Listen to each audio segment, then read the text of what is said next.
because we have a very, very special guest with us today that's going to share with us.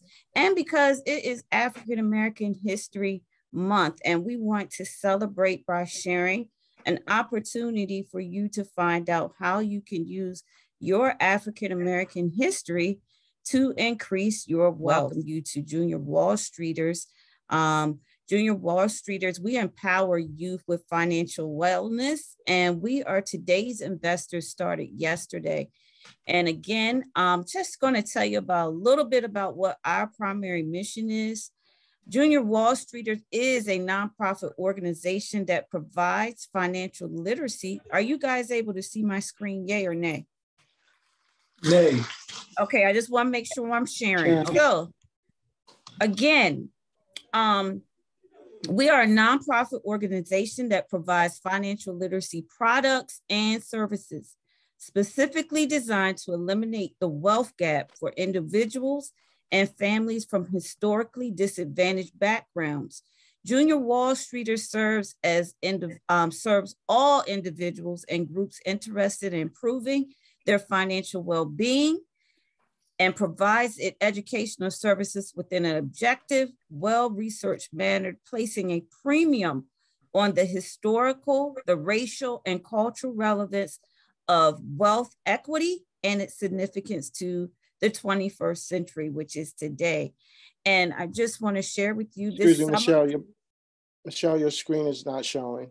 It is not showing. Thank you very much, Kevon. Let me go back here. My apologies. My apologies. Let's go here. All right. Now you guys are with me. Yes. Apologize. Okay. Thank you.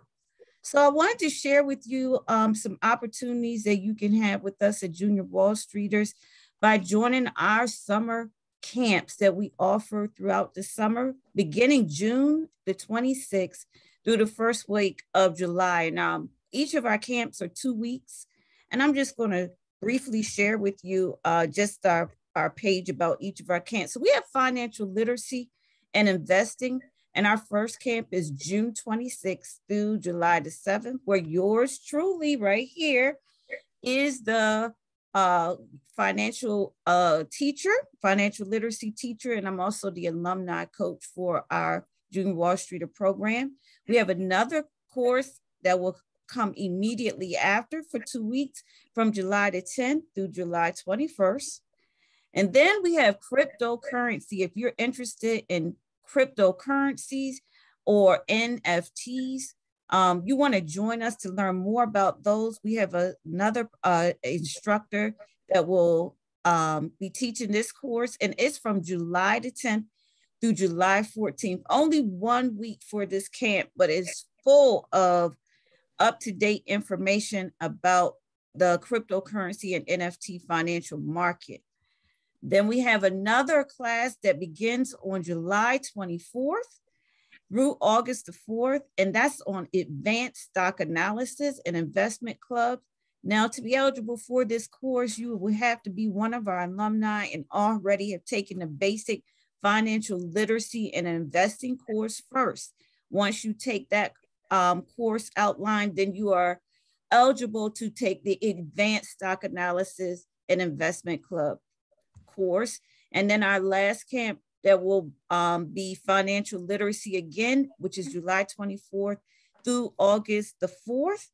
I will be posting our website information in the chat. That way you can sign up at any time.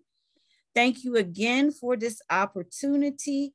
At this time, I am going to introduce to you the founder of Junior Wallstreeter and Black Wallstreeter, and his name is Mr. Kevon Chisolm.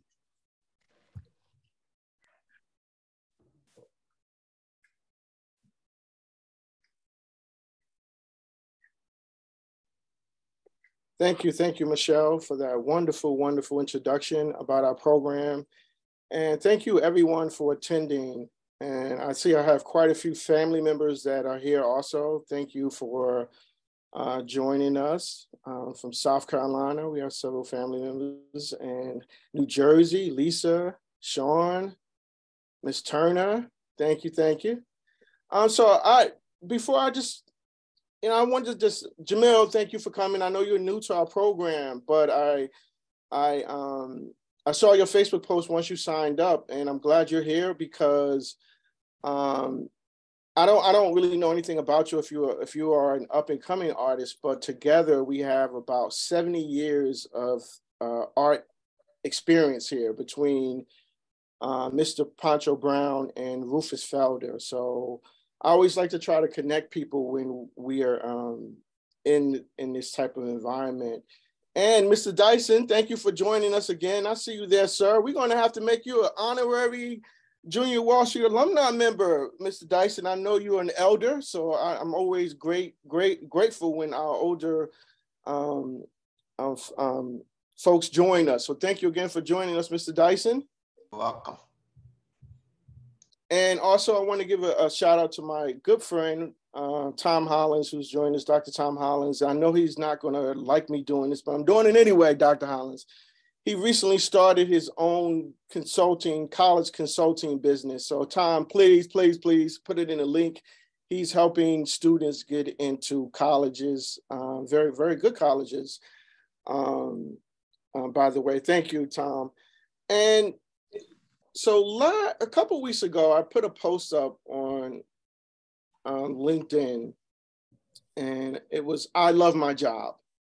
But I made it very clear that I was not referring to my legal job as an attorney. I mean, my job as executive director of Junior Wallstreeters and founder of Junior Wallstreeters and also Black Wallstreeters, which is our other component, primarily geared towards adults, helping adults start investment clubs. And I remember reading something that Jamil had posted on Facebook pages, like doing something you love is tough. And I totally agree with you there, brother. It is extremely difficult, but I'm glad we're here today because Larry and Rufus both have agreed to donate part of their proceeds to Junior Wallstreeter. So want to make sure everyone that's able, please purchase the book. And Mr. Felder is going to talk about Larry Poncho's Brown book. It is amazing. And I actually bought 2 copies, and I was wondering who would I give the other copy to? Because great. Yeah, Rufus is laughing. I gave Mr. Felder the book, and I don't know anyone else who would have read the book in 2 to 3 days. He read the entire book. So I'm extremely not surprised because I would like to consider my house a museum, an African-American art museum, a mini museum.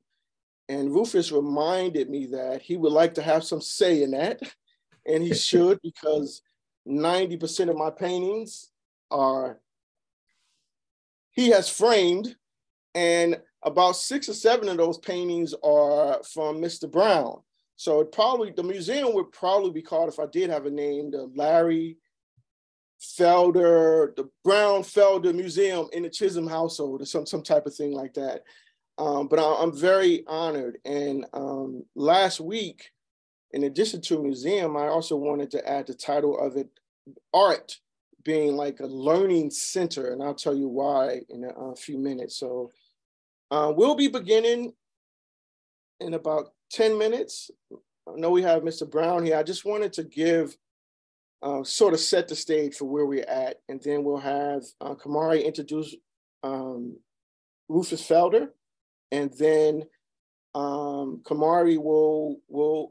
Felder will introduce Mr. Brown, who we are very gracious that he agreed to be here today and just talk about it. I think art is just so, I consider myself a mini art collector. And I think I just had a long journey, and that's what I just want to share a bit of that with you. But I want to begin with a video that talks about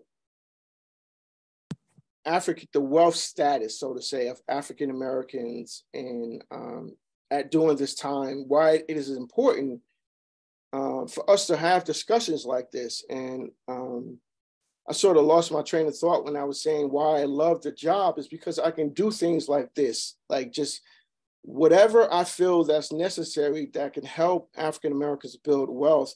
I'm sort of not confined to it, like in a law job. I'm sort of confined to what I can do. But I think art, and as Ms. G mentioned, we do cryptocurrency. Some people might wonder, why are we doing cryptocurrency? Because 30% of millennials, African Americans, millennials, are invested in cryptocurrency compared to the traditional stock market. So we have to prepare our kids. So this video clip, Generation One, The Search for Black Wealth, I thought it had some appropriate information in there that pertained to our discussion on it. So it's about a 5-minute clip. And again, I apologize to some people that might have seen this already. The current climate of generational wealth, I think in the African American community, for the most part, it's non-existent. I think like any other population of our country, there's maybe 1 to 3% that actually have worked on generational wealth, and the rest of us are just living paycheck to paycheck, unfortunately, for the most part. Not too long ago, I was down at a high school in South Atlanta teaching a class basically about personal finances. And so I was trying to get the students to understand that no matter what they did when they grew up, if they didn't understand how to manage, let's say $100 now, they cannot just all of a sudden manage $100,000 or their $60,000 salary or whatever the salary could be. So I started asking the students, well, what do you want to do so that we could get some salary ranges? And I literally had a young lady that told me her only mission was to marry a baller. She was looking to marry a baller. And if that didn't work out, that she was okay with getting on the pole, as she put it, and doing what she had to do. And I looked over to see if the teacher, like, am I the only adult? Because I'm in shock. Everybody else is sitting there like it's normal, and I'm in shock. And I looked at the teacher, and she just kept knitting with her head down like nothing was wrong. And that mentality is scary. If we think that the African American community is suffering now, like I'm nervous to see where we go in the next 20 or 30 years when we have a generation of young people. She's 1 out of 30 that spoke up, but how many other kids in the class were thinking the same thing? You know, she was the one who was okay with really saying it and didn't think anything of it. But when our young people are watching Basketball Wives and the Real Housewives of wherever, and they're seeing this lifestyle of opulence, and everyone is driving Range Rovers, and they don't work. They just go and have wine with their friends every day. They cut a few people out when they feel like it, but they're balling. They're blinging, they're balling, they're living that life. Like, what are we gonna do? And if we don't have the conversation with our kids, that's what they're watching. That doesn't look like a life that's built on wealth creation and leaving generational wealth or leaving legacies. That is a right here, right now. I'm only worried about me, myself, and what I look like today. Right now, we're in real bad shape. The issue is not, can we amass money or can we amass wealth, if you will? The issue is where we're choosing to appropriate our monies. You know, I think a lot of us buy into the whole machine that the music industry is choosing to push on us with the Lil Wayne, Kanye, and people buy into that. And it's causing a problem because it's altering people's thoughts.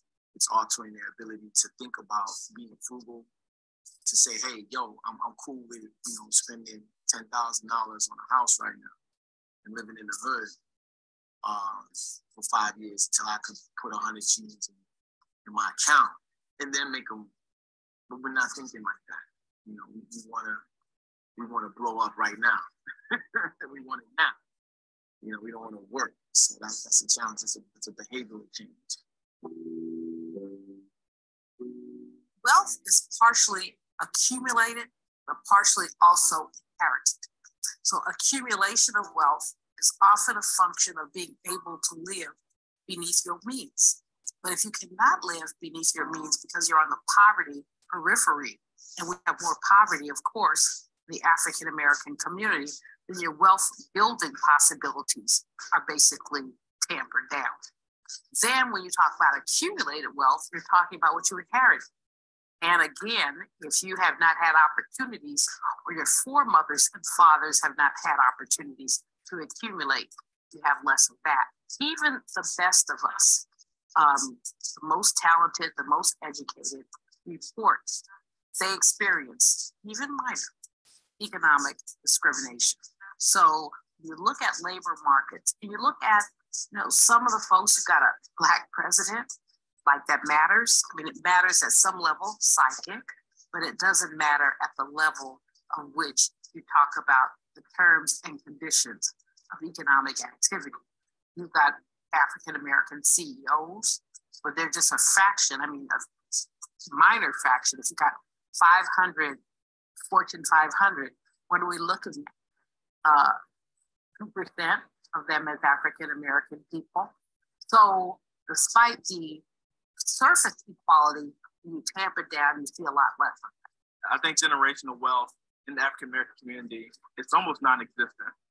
I think that there are many other nationalities and many other races that are doing an excellent job with that. But we have been handicapped in many ways, psychologically, but then also educationally in terms of how to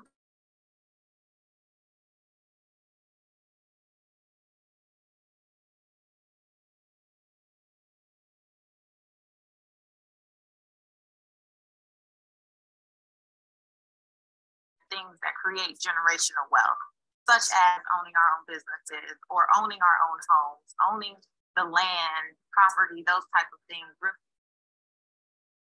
Okay, so we want to try to make this, at least my portion, interactive. Who can tell me, there are two things that were mentioned in this video that is pertinent to this discussion. Who saw at least one of those things?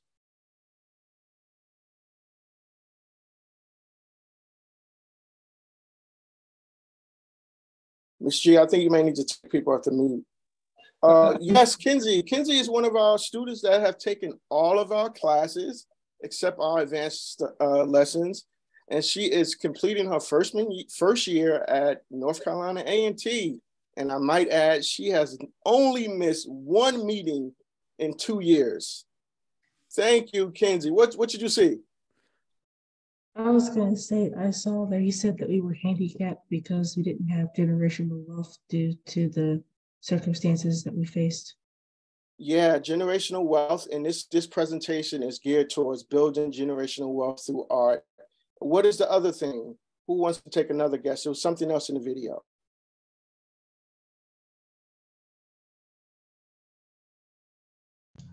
I didn't quite understand the question.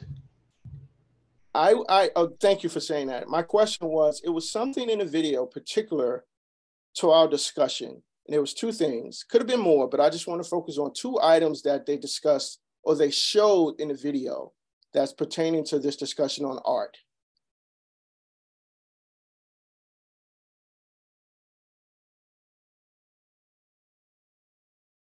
I'm sure all of you got it. And when I said, like, that's it? I always talk to the kids about this when we have them in our summer camp, is the couple is hanging a piece of art on the wall. And they're considering that to be, they say, well, that's a material item. That piece of art probably was just a print. I mean, not just a poster, not even a print, just a poster, but not all art is just a material item. So I make that clear with our campers that some art are investments. And this is my journey, right? This is my journey in art. This is the first painting that I bought some 27 years ago while I was in law school. I thought most of the art that I buy, I feel that it speaks to me. And these are like supposed to be Constitution writers, Declaration of Independence, and I consider this to be like me. These people are writing laws for me, about me, that's going to govern me, right? I love this painting, and I bought it at actually a law school convention. And I think I was even taking a civil rights law class at the time. So it really spoke to me, right? But this is what I did though, at an early age of not knowing. I had the artist sign it to Kevon, right? Luckily, Rufus is laughing at me. But not knowing, right? Not knowing, every time we get something, we want to have it signed. So I had it signed. Now here's the full blown. Now this picture was actually reframed by Rufus. I wish you had the pre and the post on this, Rufus. You sent it to me. Yes. He reframed it, and it took a whole different spin because I framed it. I had a coupon in the mail, and I framed it for like $200. And and Rufus added a light to it. So when I turn on the light, it just lights up the whole room, and I'm so excited. But this is the other reason why I'm excited about this presentation, because I think with Larry and Rufus, one of the things I really appreciate about those two gentlemen is they like to make art accessible. And here's a signature here. To Kevon, strive to bring us to equality, the artists, right? Good thing Kamari's real name is Kevon, because I could pass this down to him. But who would want to buy it is my point. Like, who would want to buy a piece of art inscribed to me? Not knowing any better. But when I say Larry and Rufus like to make art accessible, because this next painting, Poncho used to have these gallery sales, warehouse sales, where you could go to his warehouse and just buy art at 50% off sometimes. And Kim and I are our way. We used to just drive on up there. And I bought this piece here. I mean, I don't really know many artists that have these type of things. He's like, I think he just make it just so you can buy it. And Rufus does the same thing. He framed this one also. He makes his whole framing expenses affordable for people he knows you can pay him monthly. So I always like the idea of being able to get something framed. It may sometimes be more than the painting itself, but he framed this. Now, a little bit, another question, we want to make this interactive. What makes this painting so distinctive? Who can tell me? What makes what happened to this painting? What on this painting increased its value? I would say the signature. Right here? No, to the right of me. Yes, is that a signature? Yes, Mr. Dyson, you are on it. This is it. This is it. This is it. When I went to Mr. Poncho's gallery at the time to purchase this some 15 years ago, more than 15 years ago, and I know this because my son was not even born. I have a picture of him in my wife's stomach at the time. I should show that at the end. Right, I learned that from one of Mr. Poncho's staff members. They was explaining it. So I just had to pay a little extra and waited a little while, and he did this on the spot. It's called the remark, right here. So I consider myself, when I say a museum, so when folks come to my house, I just take them on a tour, right? And show them these different pictures. But I even would like to consider it like a learning center, right? This is what I did. This is what we did. And I showed Kamari this picture and explained to him about this years ago, what this was. You guys, can you see it? This here in the back, I don't want to, Mr. Poncho, I don't know if you want to at your moment, but this is like a depiction of how we were, our ancestors stacked in the slave ship, right? Forgotten Journey is the name of this, right? Yes, sir. That's the title of the piece. Yes. So but the fascinating thing about this, right?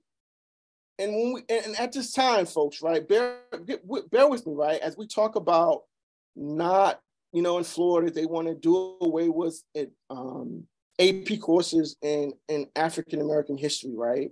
So a lot of this stuff we can't even get in the classroom, but this join, right? This is like our classroom at home, right?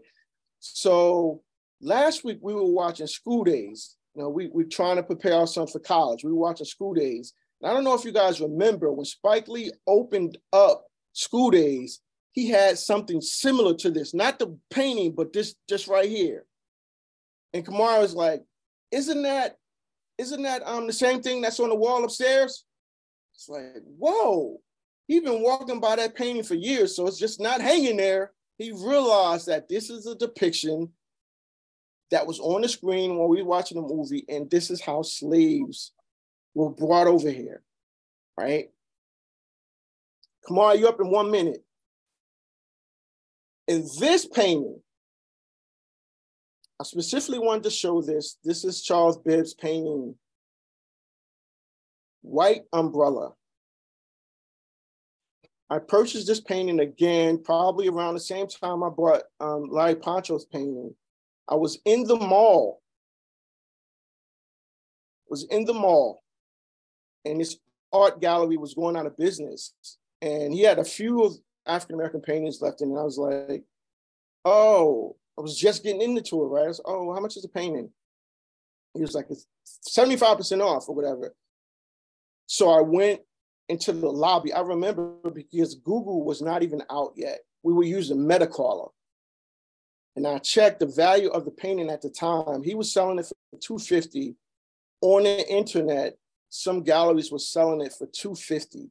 For $500. I ran in and bought that painting so quick because I already had a $250 gain on it, right? Then today, and this is another one. So now Rufus, since he framed one with the light, now when he wants to frame something, I was like, put a light on it now. So this is in our living room, right?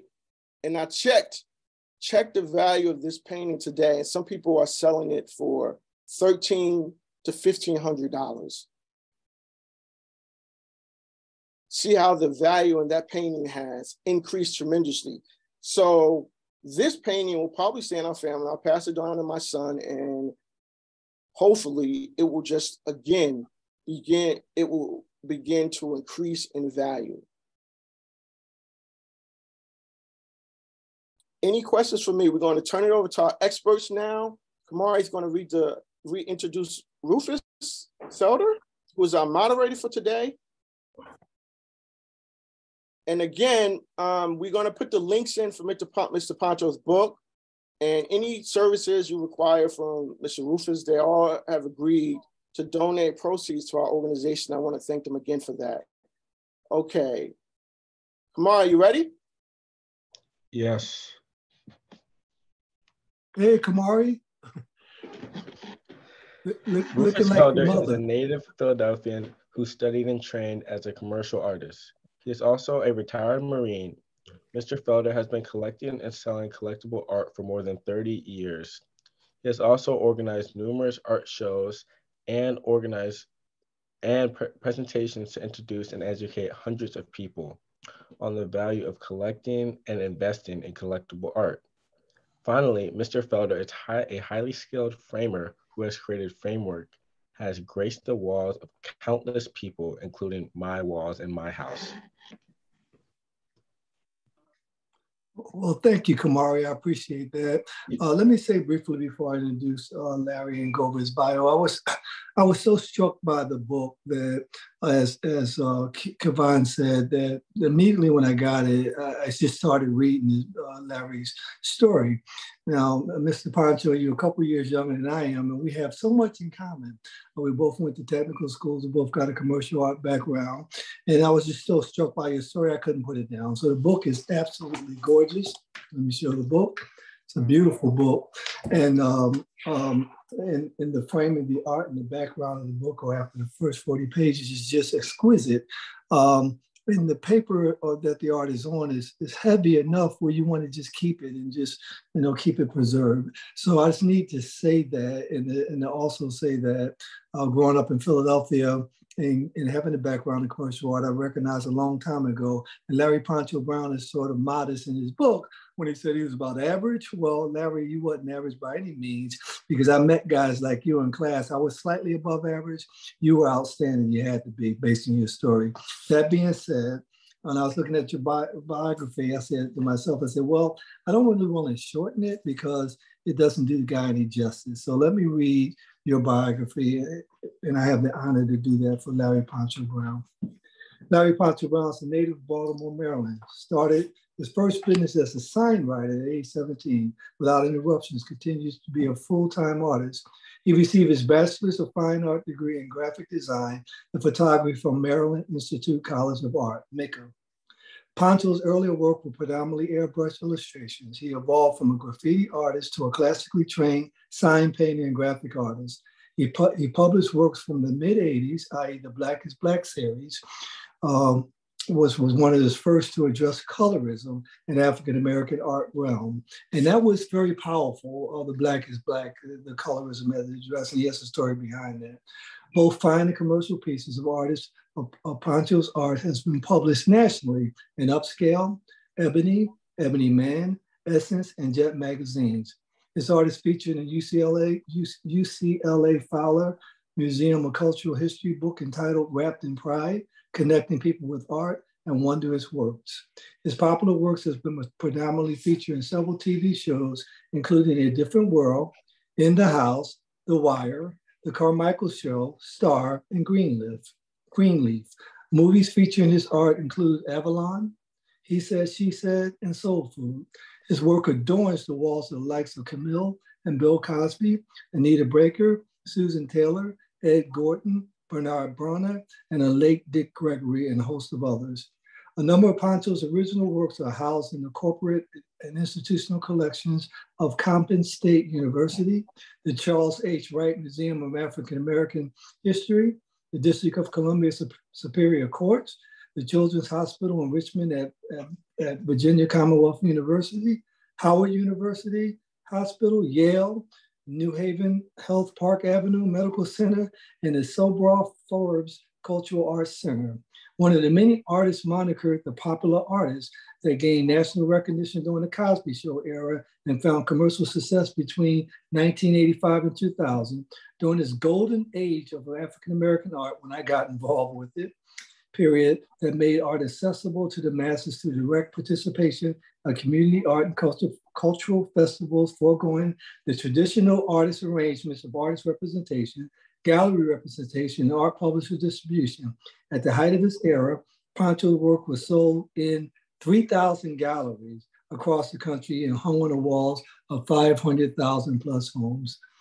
In pursuit of his philanthropic aspirations, Poncho founded Raising the Arts, a company that created over 70 images to assist nonprofit organizations and African-American organizations with fundraising for the past 3 decades. He also founded the Creative Quarantine, a collaboration of other professional artists, and dedicate the entire month of January to create new experiential art.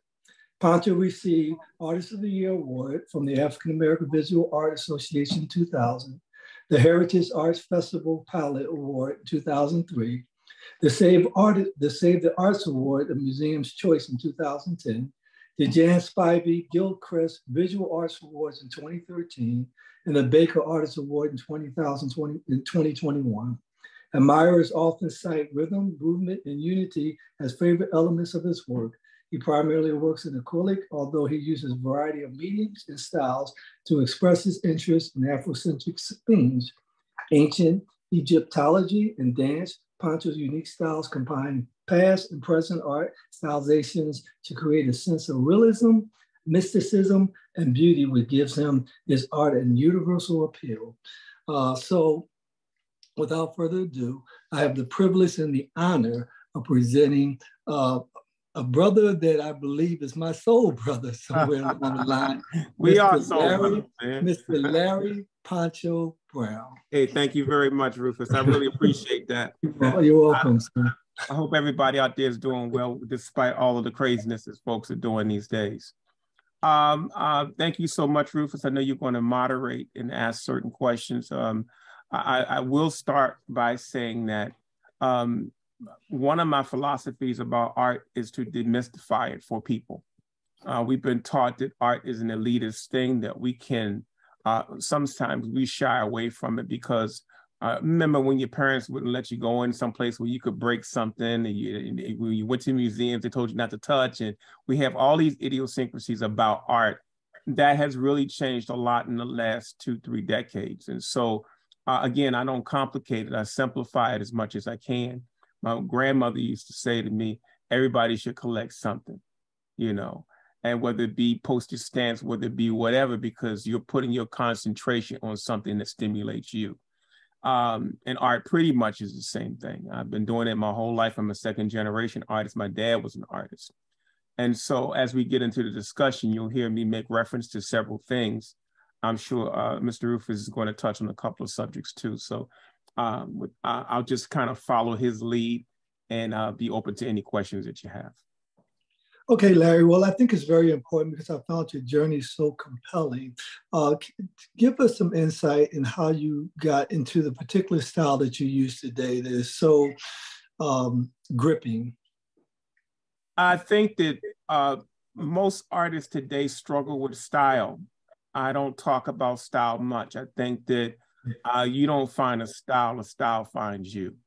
I think that through trial and error, through repetition, through many other things that are traditionally taught in Africa with education, that you begin to adapt to what your individual fingerprint is. And so I see so many young artists now that are striving for a style, and in the process of doing that, they're copying other people's style because they can mimic it. And mimicking it doesn't necessarily mean you have a style. My style, if I had to try to simplify it, is a combination of every art form that I've ever studied. Like you said, we have a graphic background. I was a sign painter for over 25 years, and I was a very good sign painter. I learned by one of the fastest letterers here in Baltimore City. She taught me. And so the work you see now is a merging of all of the different styles. I studied graphic design, I studied illustration, I had an interest in photography, and I just merged them together. Okay. And who has had the most impact on you as far as any of your contemporaries or other artists or anyone in your life that's had an impact on your journey? I've had several very strong male figures that were impacts on my life. My first strongest one was Dr. David Humphreys. He was my my junior high school art teacher. He was the person that realized I was a class clown, and he would make me do assignments for the school. I then graduated and went to Carver Vocational Technical High School, where I met this guy that was 6'6" with an afro that was another 12 inches. And this dude just stared down at me and said, "Hey, look, man, you're the descendant of kings." And I thought he was crazy. I just said, "Oh, here we go," not knowing that this guy was going to really he was going to really totally redirect my whole, everything I thought I knew about who I was, particularly from an Afrocentric perspective. So those two men are keys outside of my father, who was self-taught. He was a teenage parent when he had me. He had to give up his whole dream of being an artist just to take care of the family. And so I've had many male figures and because I went through vocational education, I met so many other people that were entrepreneurs that were, who started business out of high school pretty much. So these were my early influences, and they really gave me a 15 to 20 year head start when I got started in business. Well, one of the things I was struck by reading your story, Larry, was that you stuck to your guns in many ways. As you describe yourself as someone being militant, but I saw it as being passionate and focused, and also uncompromising in your abilities to stick to your journey. And I remember one part about, because I've had some affiliation with Things Graphics, Mr. Robinson, and how you stuck to your guns in your Black is Black series. And also, I was really struck by what happened in, I believe it was 1995, when you had the fire, and how you came back from it. And it seemed to me that in your journey, that you was able to stay focused on your passion while also adjusting forward as far as forward thinking as far as art is concerned. So can you tell us how your art has evolved over the years? My art has evolved because I've evolved. It's not separate. It's the same thing. I mean, I'm not the same guy I was when I was in my teens, my 20s, 30s, 40s, and 50s. So each one of those things add to your work as you get older. Especially if you're a practitioner like I am. I paint regularly. I produce regularly, and there's a certain amount of growth that I'll attain for the rest of my life. I'm always a student when it comes to what I do. But it's about momentum. And I was taught how to preserve momentum. I was taught how to stay focused on what your end result is going to be. And because I'm from Baltimore, I was unrelenting. There's certain things you have to survive in this city. And I think that is also merged in what I do. Okay. And the business of art, I was also struck by how you adapted to that. Can you elaborate on how you made some adjustments and sort of navigating through the business of art? Well, the funny thing is the business of art is so vast that we only probably know one or two different factions of it. There's so many different things. Art represents everything. For example, when I went to college, when I registered for college, I had a choice to go general fine arts, or I had a choice to go for commercial art or graphics. I chose graphics. Now, I didn't know that when I chose graphics, that once I signed up on that line, that they would never, ever actually look at me as being an artist. You know, and the two courses were the same price. But nobody told me, if you choose this one, you'll be struggling to be recognized as an artist. If you choose this one, the pathway might be a little different. Because I went through the mindset of I wanted to study things that were going to add to my arsenal of talents, rather than to try to go into something. I didn't want to spend my whole life just being unless I wanted to be a teacher, which I already knew. I did not want to be a teacher.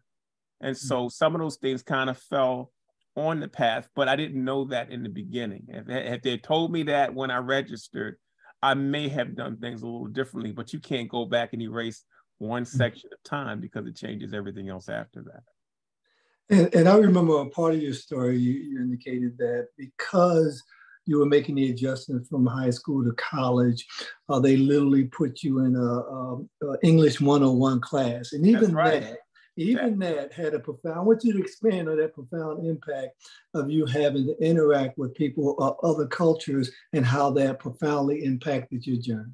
Well, that was like a low blow for me, because I was always a good student. I never had to study. I wasn't being challenged for one, okay? So here you fly through high school, you're getting the 80s and 90s, you get to college, you had no plan to go to college. And then when you enroll, they tell you need to go to English 101. And I only spoke one language, so I was thoroughly insulted, right? And so what happened is, in my frustration, I trusted that I was going to be fine. And they put me in English 101, which happened to have mostly foreign students that were speaking English as a second or third language. So I actually got a chance to blend, and nobody really know the struggles that I was having with reading. But I adapted rather quickly. And I also learned, I befriended another group of people that I probably would have never befriended had I not gone through that path. So it seemed to me like every step of your journey, everything that you may have stumbled or tripped over or got in your way, or it seemed to me that you were so resilient. So after reading, and actually I reread it because I was it's like, to me, reading your journey was like watching a movie. And I said, well, I gotta go back and read this. I said, we have so much in common. We went to technical school. We have a background in commercial art. I did brush lettering and stuff like that. I was like, wow, this guy is really a brother of mine, for real. And I was just so compelled by your perseverance, that no matter what happened, you seem to always take whatever happened in your life to inspire you to move forward. Well, Mr. Rufus, I'm gonna tell you this, man. We are those people. That's the way I look at it. I'm not special. I'm not special, man. 2 million people died on the waters to get to this country, just to be enslaved for over 400 years. We are the people who landed in this country are the strongest of the strongest. And I've always said that we persevere through anything. That's why we're the most hated group on planet Earth, because we find a way when there is no way. And so I've always used that reflection to keep me on my track. You know, you're gonna stumble, you're gonna fall, things not gonna work out your way, you're gonna pray for something that's gonna come a different way. But the bottom line is that our people went through a lot of struggle to get to this point. You can sit back and talk about all the things we have not achieved, but everybody is watching what we have achieved. And it's time that we start appreciating it. So as an artist, I never looked at myself as being any different from anybody else. I just, we are persevering people. And I knew that if I went through something that with all the things my people had to go through, oh, I'm going to be fine. I just got to stay focused on what I've already told the universe I wanted to do. A wonderful response, Larry. And I'm not even surprised by your response because you're such a humble individual from what I've gathered, what I've seen, what I read, and everything you said reinforced that. In a few minutes, I'm going to open up for questions for other people because I want to make sure that everybody gets a chance to ask you some questions. And the one thing I do want to say is that to me, you are special. And what I mean by that is this, is that I get that you don't see yourself any unique from anyone else, but to have gone through what you went through, to also not only continue to stay true to your passion, because your passion, your art has inspired so many people. The thing that I appreciate about African-American art, because you talked about the golden age. And the thing I appreciate is that it hit me in 1992 is when I first got involved in African-American art. And the first piece I saw is actually by a person, one of your contemporaries by the name of Charles Bibbs. I was so struck by the color. I was so struck by the depth of his art. I was so struck by all of that. The whole industry was struck by this man. And, and I'm blessed. I'm blessed that Charles is one of my best friends. He's my big brother. But we learned a lot about business. We learned a lot about how we're creating things. We shared that information. There's probably a 15-year gap between me and Charles and many of my contemporaries. But the thing that happened is that we all used it as an educational moment. It wasn't as a competition laced as people think artists were at that time. They took me under their wing. They treated me as an equal, and we learned a lot from each other. So Charles is one of many artists that it was the top of the topic. When this thing opened up, it was just like the Harlem Renaissance, man. All of the musicians during that period of time were at the top of their game. All of the authors, writers at the top of their game. That's how they survived. That's how they got recognized, because they took their craft literally to the grave. Some of them died early in life because they were so compelled to be better every day. And I can't even imagine what that kind of pressure is like. Well, and very well said. And let me say this about that. I'm dating myself, probably with you too, to say that I've often said to people that growing up, you had 3, maybe 4 pictures in your house. It was Malcolm X, Martin Luther King, okay, JFK. If you were cool. That's right. And probably Jesus Christ. It didn't look like ain't no problem. It wasn't Jesus Christ somewhere. It was one of 5 versions. And some of y'all have flamingos on the wall, and I still ain't figured that one out yet. Let's be careful, Larry. You're stepping on a few toes. Oh, I must have touched a nerve. He had a flamingo, y'all. Stepping on a few toes there. So the thing of it is, Larry, is that what I realized once the African-American art bug bit me was that we were good at having things on our wall, not representations of us. And what I really appreciate about the art of yourself, LaShawn Bill, Leroy Campbell, Charles Bibbs, and so many others. Barnell Honeywood, Brenda Joyce. There were just so many people that were forces during that time. It was just an amazing. It was like another renaissance that nobody actually coined a phrase for. So when the term the golden age of African-American art started being used, it was so appropriate because it was the first time artists found a way to make a living from their work. It was a collision of so many things happening at one time. Black folks wanted to see themselves represented. Black folks wanted a connection to their history. Black folks wanted to acquire this stuff, and you put all those things together, and it was like the perfect storm. And things have not let up since then. Yeah, absolutely right. And in the second, I'm gonna go ahead and turn it over for open questions. I want people to get in and ask you some questions, ask the master some questions here. And the last thing I wanted to say is that towards the end of your book, of this book, and I have to show it again because it's so beautiful, not even to mention all the work. I mean, it's just it's a collector's item. So towards the end, you indicated that pretty much more is to come. So given that, and given bringing it full circle as far as from an investment perspective, I look forward to the next chapter. I look forward to this current chapter being the pieces in here that one day, when we're all going from here, that be worth so much more money than it is today. But most importantly, and I will talk about this later on, the tangible and the intrinsic value of having the art reflecting upon back on us, that increases our self-worth and self-esteem, and it inspires so many more people, youngsters today, to become what you have become, a master at your craft.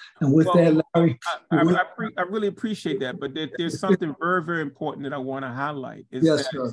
This is something that everybody can participate in. You know, again, I'm trying to remove the elitist air that came with collecting art. And my movement was about making work accessible. I mean, we didn't have accessible art from the 70s. All we had was black light posters. I know half of you of a certain age, you remember those.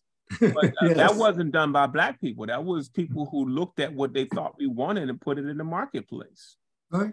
You know, and we bought a hook, line, and sinker. We looked at JJ painting in his room. That was a hero for me to see that. I mean, here I was, a black sheep that everybody thought something was wrong with me. And then I look at TV and I see a dude that he's me. Yeah, there you go. A reflection of you. So I'm going to turn it over to Broader to ask questions. I just need to say this to Kevon and everybody here. I had quite a few people who wanted to come in as a result of all the technical stuff. They wasn't able to. However, I do have one of my friends on the phone, so she wanted to listen in, and so she may even ask a question. So I'm going to turn it over to the group to ask some questions of Larry. And again, I appreciate, Larry, what you said about the making it affordable for everybody. And that's a wonderful thing. And also at the end of the day, I also want to speak to the value of collectible art that appreciates in value, originals, limited editions, and things of that nature. So right now, I'm going to turn it over to everybody in the chat or in the room to ask Larry some questions. Yes, we have a question in the chat already. It was from Sharon. Larry, her question is, and I'm going to show my book, the page you did a remark on, but her question is, does a personalized message more than just a signature on artwork increase or decrease its value, and why? It decreases it. And sometimes, and in some cases, it can devalue it. The example I use is what our prestigious host shared about having the piece signed in his name. He can't sell that to another, unless it's another dude named Kevon. You know what I'm saying? So you don't want personalizations. You want the artist's signature, and pretty much that's it. I mean, I've signed literally thousands of my books since July, and people still ask me to do it. And I tell them up front, you know, this book is also going to increase in value. You don't want to personalize. I understand that whole thing we got about getting autographs and doing this, that, and the other. What you see here is a remark that I've done. So each remark is completely different. And I've probably sold over 100 of these. Each one of those drawings are completely different. They are just spontaneous pencil drawings, but it's like you got a small original drawing from me in this book, which automatically makes the value way more than it's going to be. I priced the book originally for the same thing. I wanted to be affordable. I could have easily sold that book for $100. It has over 300 images in it. It represents all of my printed works that's in the market. But what we decided to do was to make it affordable at $60. If people wanted an autograph, we charge $80. If we wanted a remark, they pay $100 if they buy it from our website. So we try to accommodate people from from different walks of life, depending on what their collecting status is. And let me reinforce what Larry said. I have friends, one of my friends is Roger Leonard, his brother is Sugar Ray Leonard. And we had a special event where we was doing something for the combined federal campaign. So he donated some stuff. And of course, when he donated, he just signed it. And like Larry said, the second that you say is for someone and put their name on it, it completely diminishes the value. Conversely, as Larry just pointed out, that if he's sitting there and he's signing a book and he does a remark on it, every single remark picture that he draws is an original. Why? Because you can't draw the exact same possible. It's impossible to draw the exact same lines over and over and over and over again. Right. We'll talk about how that gets reproduced, which is a different story. So Larry is correct to say that when he does that, what you have there is an original. And those are very, very spontaneous drawings. These are things that come right off the top of my head. If I showed 100 of them, you might find a similarity here and there. But each one of those, my goal is to make each one of those things different. Yeah. And it's impossible to do all of them the exact same way. Oh, absolutely. Because that's what makes it an original in the sense that you spontaneous. And see, I know this, Larry, because I'm not as good as you as an artist. I learned that a long time ago, Larry. I can humbly say that. I met people like you, and I've always looked up to them. However, I realized that I've had the talent in art and everything else, so I understand what that's about. Anyone else? Other questions? Yeah, let me add. I wanted to add that that Rufus, even Larry, I know if you want to add to this, Rufus reminded me that when I had your book, he was like, don't let people come over your house, just touch and grab your book. He was like, make them wear gloves. So, I mean, I did not know that. He's like, they can't don't just let people handle this book. So just as there is a market to collect art, there is a market for collectible art books, because what happens is that despite how many artists are out there, there are not many books that reflect African-American artists and African-American art. And so there would never be too many. And so in this case, this edition, we ran 2,000 books. We've already sold half of the edition, which is pretty unheard of since July. But again, those pieces will begin to appreciate. But again, we buy what we like.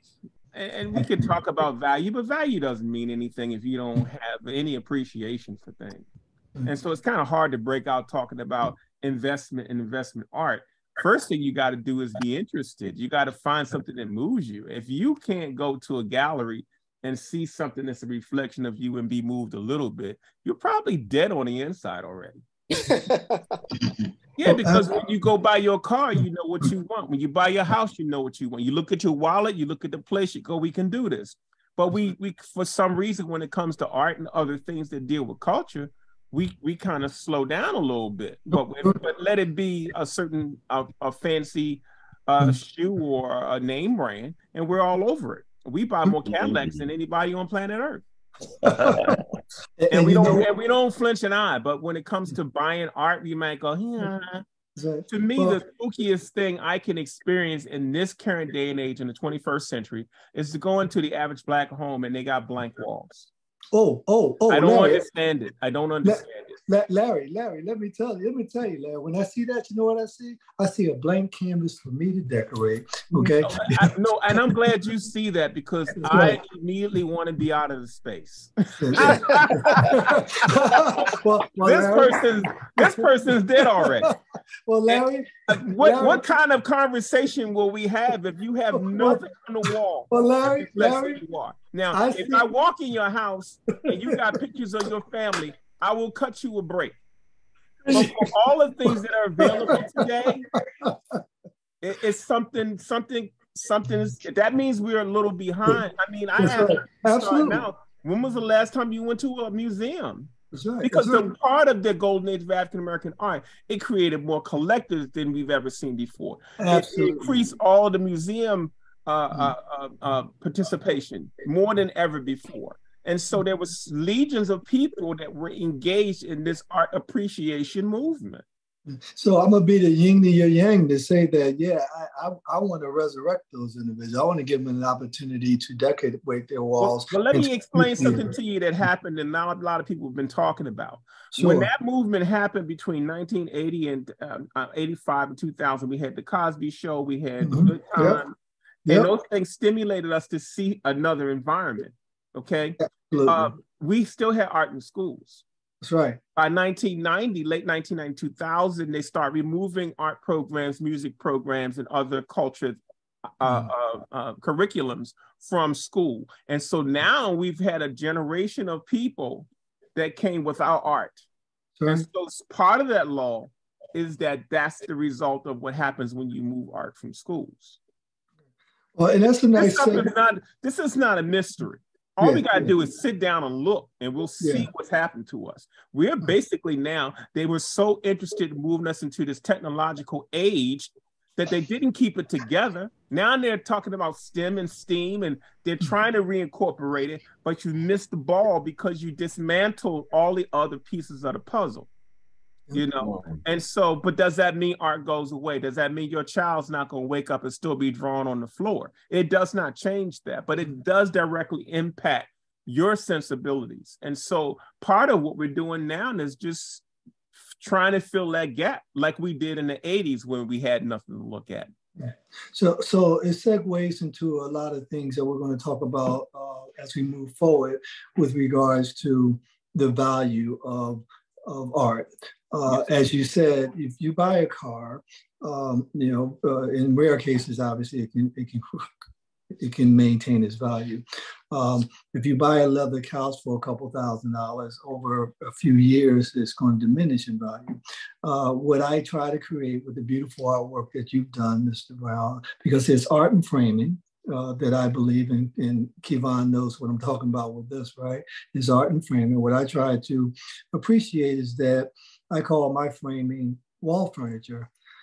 Furniture that you put up on your walls, and is designed to be preserved and maintain the artwork and protect the artwork so that years from now, it'll be in a pristine state that if anybody wanted to sell it or pass it down to someone else, they have something very tangible and intrinsically intangible that helps that you can pass on. So we're definitely going to segue into that, the value of framing, what framing is all about, why it's important to frame. We'll talk about limited edition versus original artwork. Well, we got to start, before you start talking about framing, you got to start talking about the art. So let me tell you in a brief couple of sentences how we normally get interested in art.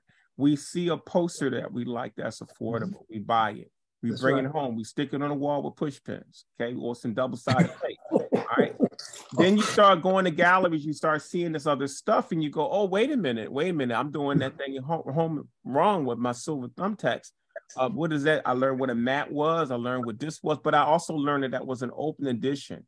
You learn what a limited edition is. You learn that there's reproductions.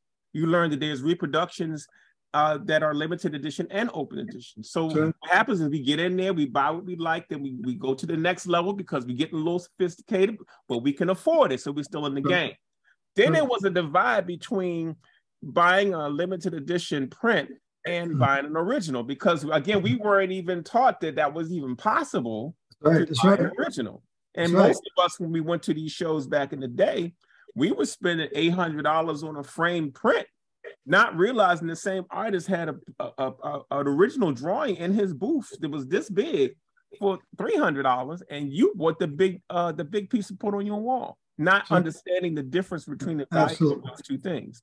And so I don't want to cut you off, but I'm saying that there's a direction that we all normally go, and then when you start talking about investing, and Kevon couldn't attest to this, there's a diversification thing you do once you start investing. You don't put everything in this and everything in that. So the same thing transfers to art. Yeah, you got prints. All the open editions you bought with thumbtacks on the end, you're going to get those either to your family or you're going to trash them. Your limited editions you're going to hold on to now because you've been taught that they have an innate value. There's a limit to what that value is going to do.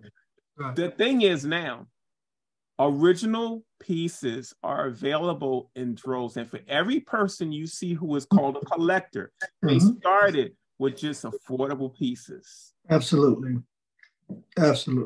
Well, Larry, you've said a lot of what. Because when you go in the frame shop, you basically say, hey, make me a piece of furniture to protect this piece. Absolutely. And you're mad that it may cost more than the picture, but you don't realize it's a combined investment And then if it stays in mint condition, your piece gonna go up no matter what you bought.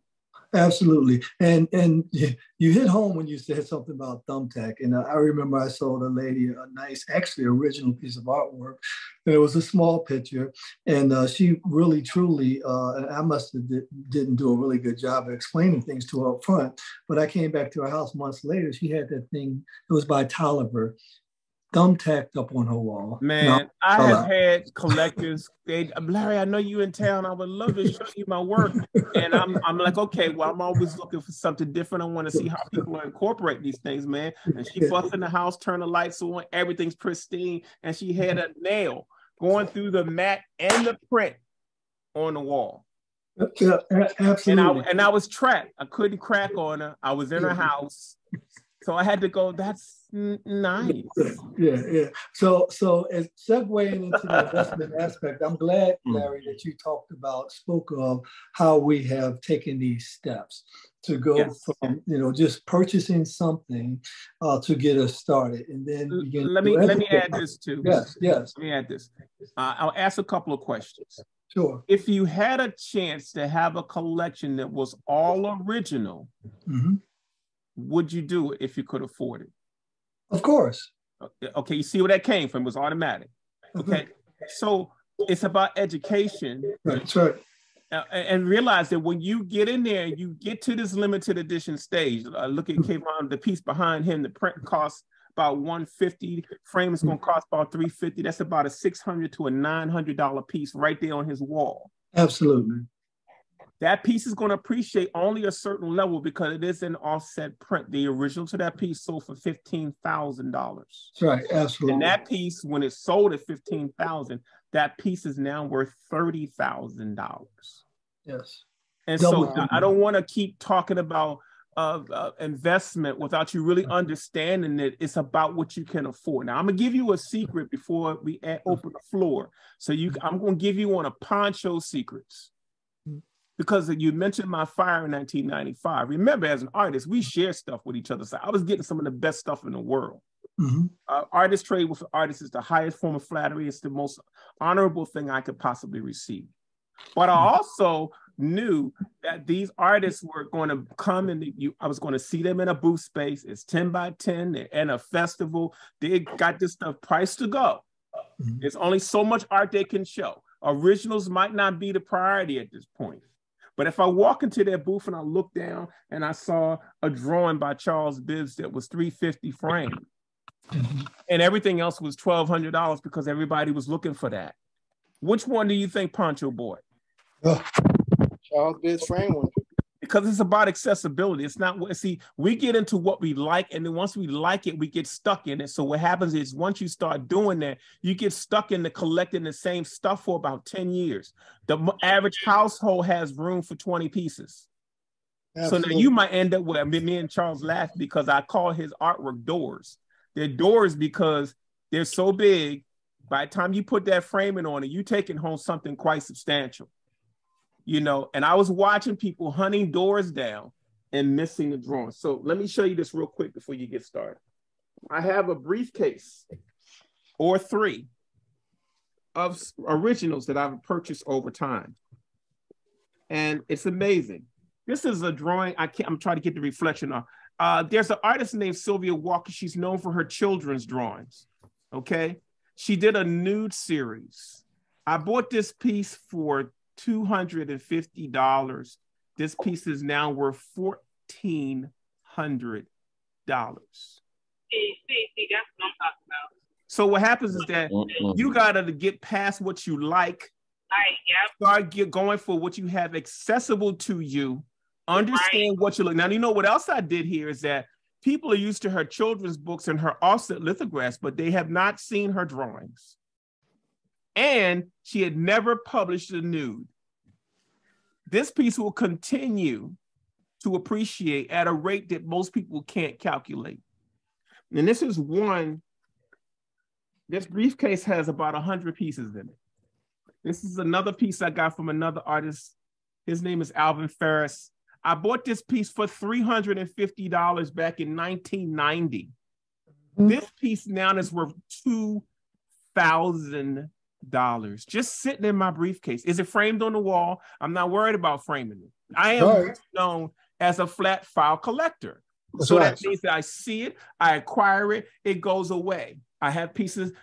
As an artist, that book has 305 pieces. I have thousands and thousands of my own work, but I'm also a partial crackhead, and that I love art so much that I buy art whenever I get a chance to do it. If I got $200-300 sitting around, rather than me putting it in a bank account or doing some other things, I snag these pieces because my son, all of this stuff is for him.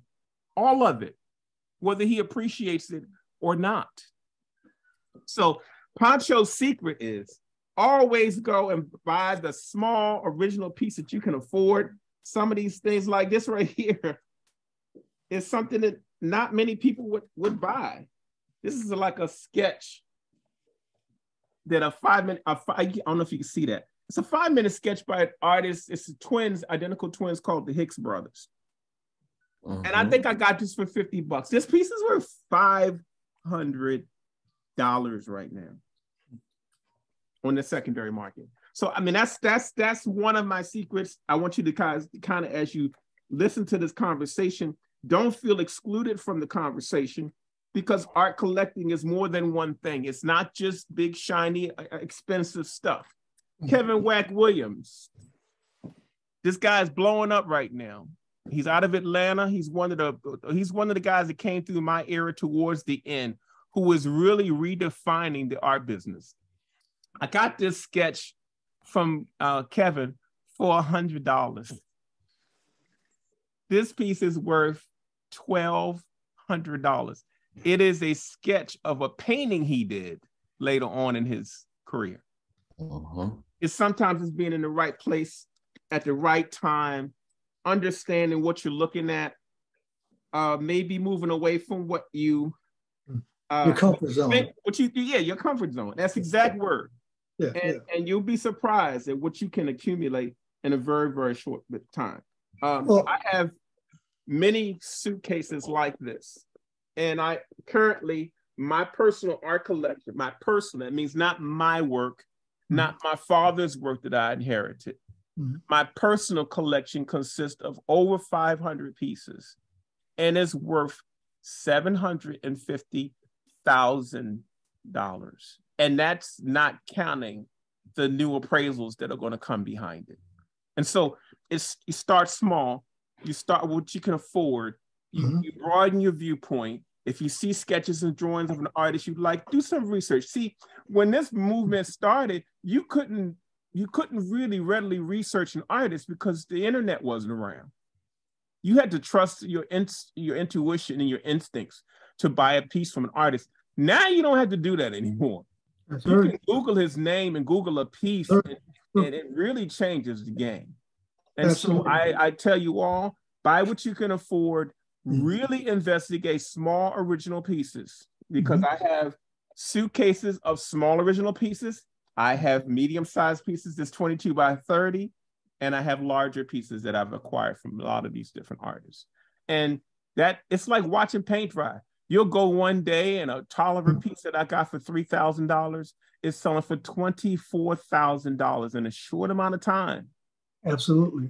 It is a crazy time. So when you see people like Kerry James Marshall's pieces selling for millions of dollars, when you see now Ernie Barnes and his piece selling for $15 million, I was really pissed off at that price, though. That's just my personal thing. That was his most popular piece. Everybody got all head over heels over that price. But what they don't understand is that the auction circuit, for many years, the auction circuit kept Black artwork out. So all of our masters' works never made it to the auction floor. Absolutely. One of the big things that happened as a result of the golden age of African-American art is now that playing field got opened up. So many artists begin to get their works in these collections, but you don't know whether a museum's buying it, a gallery's buying it, or somebody that's a multimillionaire's buying it. You don't know if it's a nurse that's got a good job that bought it. Well, just so that, because we're coming full circle on that, and I appreciate everything you just said, Larry, is that if you're right, at a certain point, the limited edition work is going to appreciate to a certain level. The best investment, obviously, is to get the original. And as Larry pointed out, because I know when I started collecting artwork, I began collecting what I liked. Okay, and one thing early on for me was that I asked myself a simple question. I can ask this to the group too: is what's a reasonable return on your investment in a 12-month period of time? 10, 15%, right? I figured out a long time ago that even before I got into some original artwork, that even the limited edition market, that as a wholesaler, a reasonable return on my investment was 100%. If it increased in value, then it went up from there. All I had to do was sell it at that particular point in time. Okay. Well, value is dictated by many factors. Yes. Okay. Yeah. So that was going to be my question. Value is dictated by many things. So I can't give you a formula of what yield you're going to get from a piece. Sure. But what I can tell you is that art is one of the few things in our commodities that always appreciates in value. Always. It's not like the real estate market that can go up and down. It's not like some of the currencies that can go up and down. It's not like the stock market that can go up and down. Art traditionally does an upward spiral, and that's all it does. Right. And that's why so many powers to be collect art, because it's one of those things you can be quiet, silent, stealthful, and uneducated and accumulate a lot of wealth, like watching paint dry. I'm not sitting around calculating the pieces I just showed you and their value. I like the piece. I invested in the piece. I put it away. And the funny thing is, every 5 years, I'll come out and check to see what the prices are. And they're going. Oh, Larry, we got a couple more questions in the chat board. Have you picked them up, Kevon? Yeah, you want me to read them or you got them? Yes, you go ahead and read them, Kevon. Okay. Larry, this is Dr. Hollins. Okay. Said, can you speak to the type of paper or material the art is on and whether or not that makes a difference in the value? And 2, should you protect your collection with insurance? Very good questions. The first thing is, don't scrutinize the materials. If I got a famous artist drawing on brown paper, it still has value. Now, if it's on archival paper, of course, it's going to be more. But artists work with whatever they get their access to. And you as a collector, who are you to go and say, well, what kind of material is it made out of? Okay, I got you, but come off your high horse.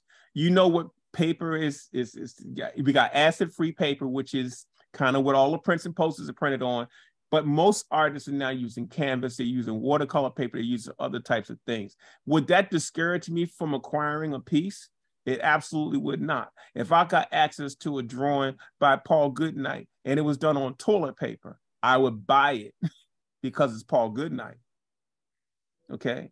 I have small 8.5 by 11 paintings that were done by Annie Lee. At that point, Annie she was dominating the print market. It's before she died. She wasn't doing a lot of originals to the general public, and whatever she did do went to her family or was sold to the general public. So that makes my 8.5 by 11 small pieces that I could afford for $500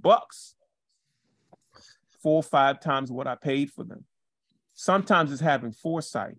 See, with this thing, it's like if you got to trust your intuition, grab pieces that move you, be a little bit informed, and put it away. Best investments are left alone.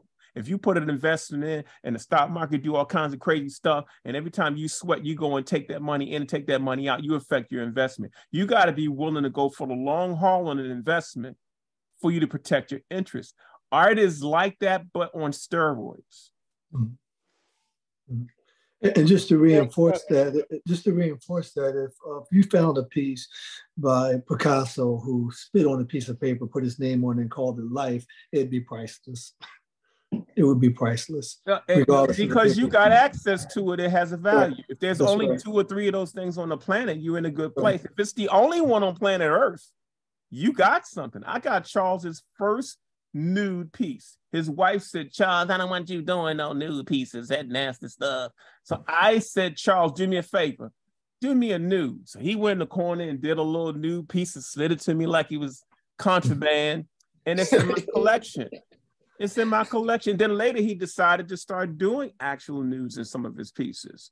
And so it's just about intuition. It's about making certain moves. It's about taking advantage of the opening that you have. But if you are hunting for art and you have the desire and you have a few dollars, there's nothing in your way and nobody to really compete against. You'll be in your own lane, having fun, and controlling it by what you can afford. And did I say I spent an astronomical amount of artwork on anything that I've acquired? I have not. It's always been from $1,000 below. That's my threshold. Matter of fact, my sweet spot is about $450 to $500. But I know what I can get for $500. And everything I bought that was $500 is well over $1,500 to $2,000 at this point. Yeah, I want to just stop for a second. There was a part of his question that I didn't get to. Yeah, I was going to go back to that, the insurance question. Should you protect your collection for insurance? Yeah. Absolutely. Yeah, absolutely. You protect your car for insurance. You protect your house for insurance. Anything that your jewelry, if it appreciates in value, it should be insured, and art should be insured too. Poncho, how do you do that? There are appraisers out here now. I'm gonna tell you this: 2 types of appraiser. There's a white appraiser, there's a black appraiser. One time there was a period when there were no black appraisers. So you would give it to a white appraiser, and just like they do with property, sometimes white people know what we have, they'll undercut the price, but then if you change the circumstances, the number goes up. Well, the same thing with having appraisal done. You want to use a black company. There are more black companies coming up now that do appraisal work, and that then you can start talking about how you want to insure it, because there's several different ways to insure it. But yes, with any investment, you want to insure what you have. Now, I'm gonna be honest with y'all. I have so much art that I can't insure it a particular kind of way. Let's not just talk about Poncho's work and the value of it, but you talk about my personal art. So I basically have certain blankages of coverage for my work, but it's still not the way it should be. Sure. Well, 1 second, Rufus. Just want to interject here for a second. Yeah. Poncho, I appreciate you making that comparison with the stock market, because we do have some alumni in here, and we teach them how to invest in the stock market. In the same way, we teach them long-term investing, and I'm glad you said, but art is on steroids. I don't want to take too much of your time, Poncho. You still good on time? No, my time is dedicated to you, so we good. Okay, awesome. Because Rufus. Yes. Rufus is good. Like Poncho, you said something that I know with his ears was ringing, because when he framed the Charles Bibbs white umbrella, not only did he come and frame it and hang it, he brought the purple umbrella. So I got the white umbrella and the purple umbrella upstairs. I'm like, Rufus, where did this come from? Oh, I saw you had some empty space. I wanted to know if you were interested. No, I mean, I think for me, the buzz that was created at that time is still lingering, and they're in a lot of homes. That's what right. I'm doing now is I'm going, okay, y'all, we went through that period. What did we learn? We learned that we filled our houses with limited edition offset lithograph prints. Then right after the golden age ended, we came up with this new technology called G-Clay technology. That's right. It was a printing term. It was usually used for printers to proof pieces, but then some bright folks decided, well, what would happen if we just went direct to watercolor paper, canvas, and these other things? So it just birthed a whole nother industry. So now when you go to galleries, you see this term G-Clay, and it's a difference from the offset lithographs. It's just a different reproduction method. It's on better paper. Color gamuts are different, and they cost more. And does that mean I'm saying you go out and buy G-Clays?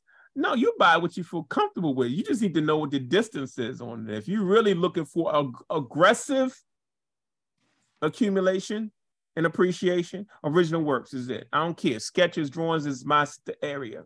If I see a black and white drawing, that is enough for me. I don't care what it is. I don't have to like it. I buy it because I have access to it. Okay.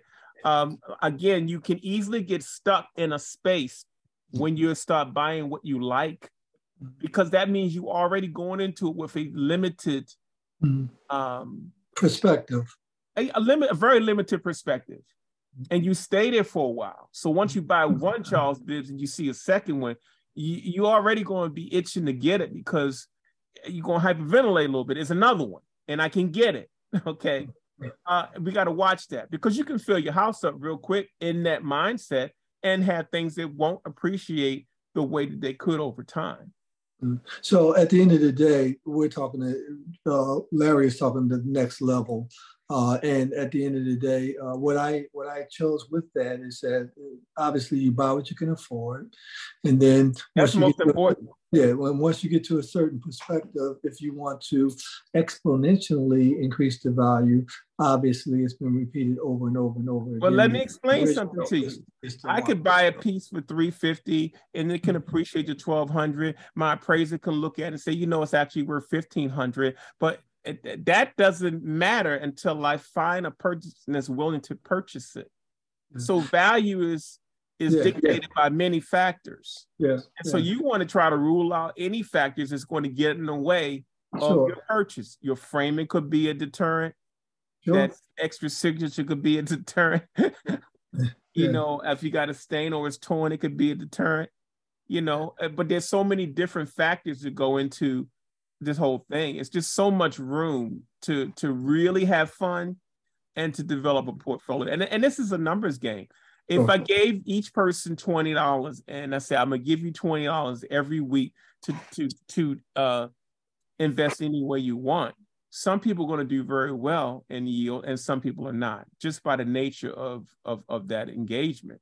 What happens if you're sensitized to art and you say, okay, I'm gonna go to a couple art shows, I got a few bucks here and there, and you just collect just like you would put money into the stock market and other things. I'm not saying that's where you should put all your money, but if I told you that art is one of the things that always appreciates, then that should register. We're talking about all kinds of stuff, cryptocurrency, we're talking about NFTs. All these things are going to look very appetizing to somebody that's never had a chance to expand their money before. And it's still a learning curve. There's still some things you got to go through. There's some trial and error. You're going to make some mistakes in judgment. You're going to prematurely make some decisions. But with art, it's kind of a foolproof thing to do because you're buying it, acquiring it, you're setting it aside. It's not being governed by anybody. Nobody's touching it. It is protected by whatever means you use to protect it. And it goes to whomever you want to use it you want it to go to.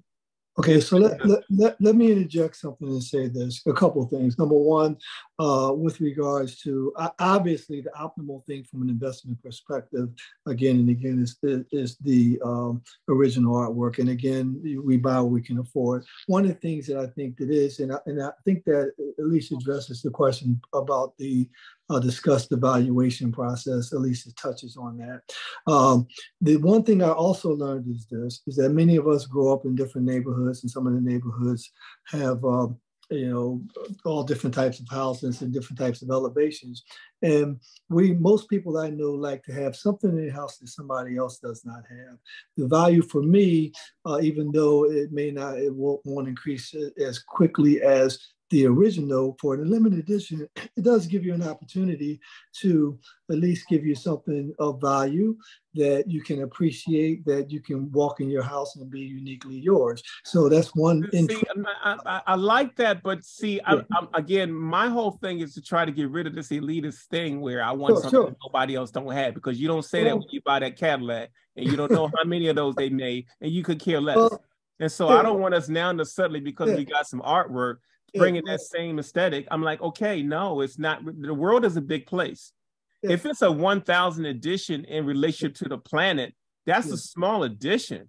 Yeah, you know, we just get caught up into what the white noise of what we're doing.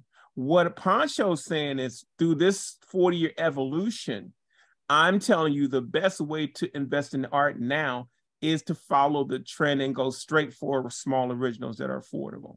Work your way back. You got decorative stuff that's going to match your chair if that's what you want to do. If that's what you want to do, you do that. I think there's a place for decorative art. I mean, some of the stuff you got now came from the furniture store. I don't know who did that. It's not a real reflection of you. When you look at people who stage housing, They use furniture art. They don't use quality art like the stuff we're talking about, but they're still open to perspective. I want you to buy something that means something to you first, that moves you second, and understand you're not buying for you.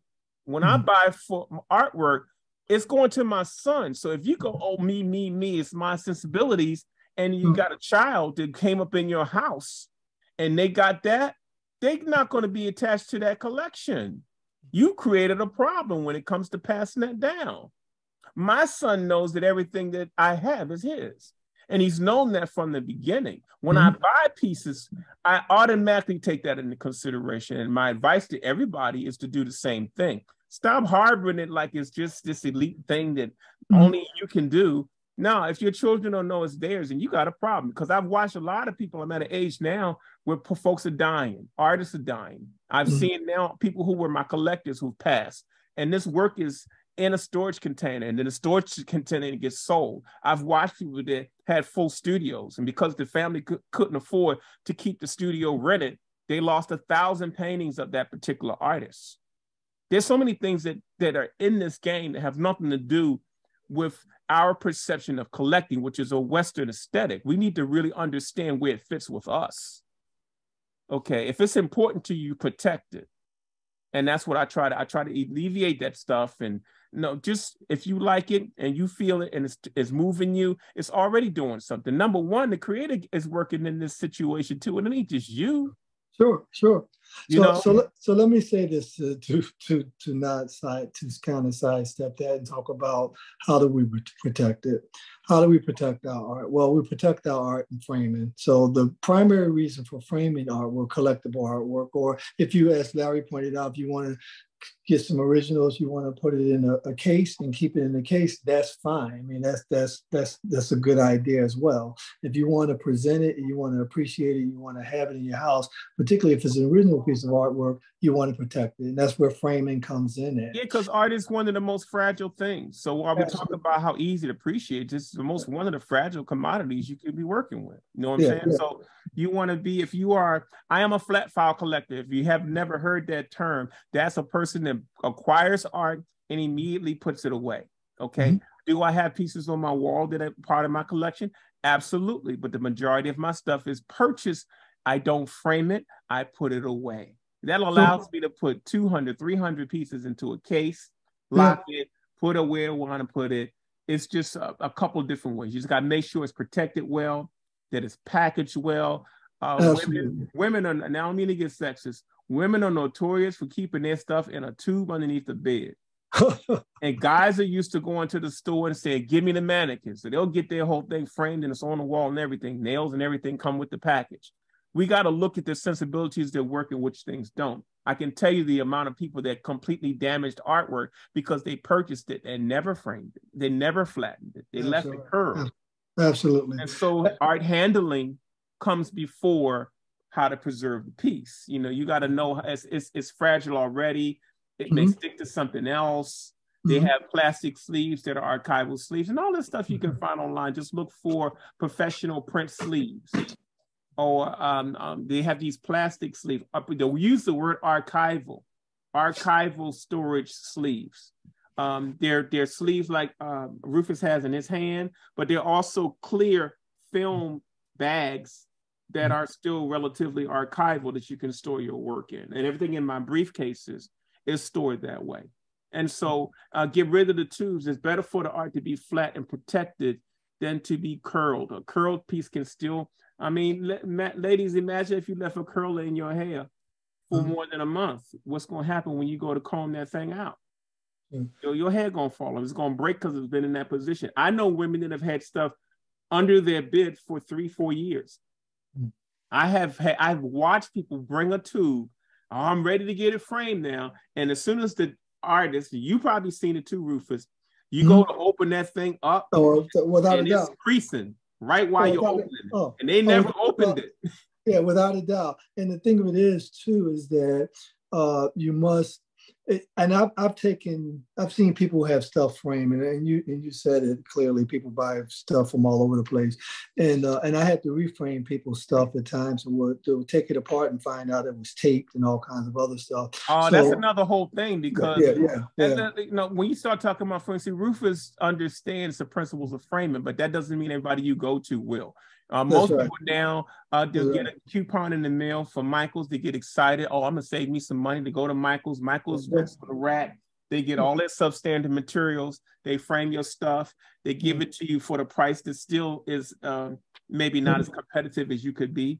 And you're not protected until you open it up to see what it is. They're dry mounting artwork to foam core to make it flatten to benefit them. You know, knowing how artwork should be able to be in that frame, and with 2 snips, it should be able to come out and not be glued. Or, I mean, I can't tell you how many people have glued my stuff into a frame.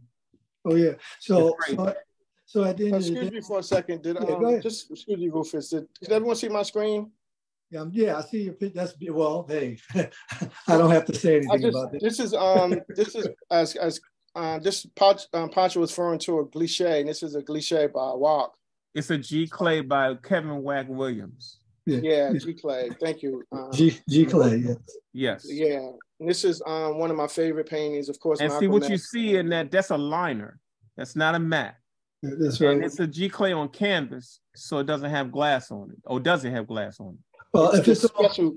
I see a blue reflection. Larry, if it's on paper, Z Clay on paper, you can put glass over to protect it. You have to put glass on it. Yeah, you have to. Yeah, so it's a Z Clay. But if it's canvas, you should not be putting glass on it. It's not a canvas. It's on paper. I got thrown by that blue highlight on the front of it.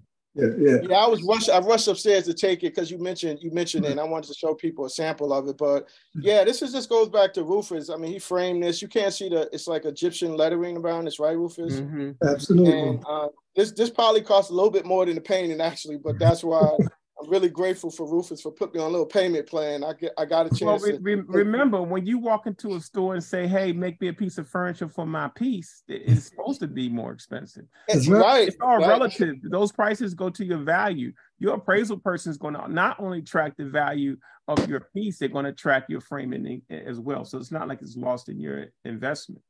Yeah, and like you said, that was some special glass because I wanted people to be able to I wanted people to be able to see everything. So he put that. See, you lost me because you said it wasn't glass. I see a reflection on it, so I know glass is on it. And you said it's a canvas. If it's it's not a canvas, Larry. It is it's on paper. It's a Z Clay on paper. That's why that's glass. So yeah, and it's been embellished. You could just exit out of. I think you got it now. Yeah. So one of the things as far as framing is concerned is not only how to protect it, but where to hang it. So if you hang stuff and you put it in view of natural light, that's going to damage your work. Okay, so as much as Larry talked about collecting his art and preserving it, whether you frame it or not, you have to take care of it before you even frame it. When you the sun is one of the most dangerous things to art. It's the enemy. Period. If your car will fade in 6 years, then your art will fade in less years. Now, most people, I tell everybody to sit in your home and look at the light pattern, because while you at work and you come home at night, you don't even know your light pattern in your own house. You need to know where the sun hits, how it hits, how far does it travel, and how many hours is this one piece getting sunlight while I'm at work. Because I got a lot of people that's got nice artwork framed up, just like Rufus just did. And I look at it and I say, that's faded. And they look at me like, it's like watching your child grow. You ain't going to see it till somebody say something. That's right.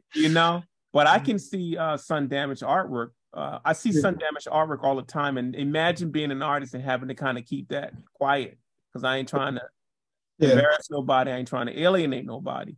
But this is all about education. Yeah, and another thing. I've seen more things damaged by the sun than I've seen from any other type of damage. Well, that's the worst one, as you said. And another thing is understanding the archival materials. For an example, when you look at your artwork and it's got a mat around it, if the mat yellows, it's not acid-free materials. So understand that understand that however you keep your artwork, you want to protect it. I think Larry reinforced Well, that. I mean, you got to understand that framing is not decoration. Framing has a function.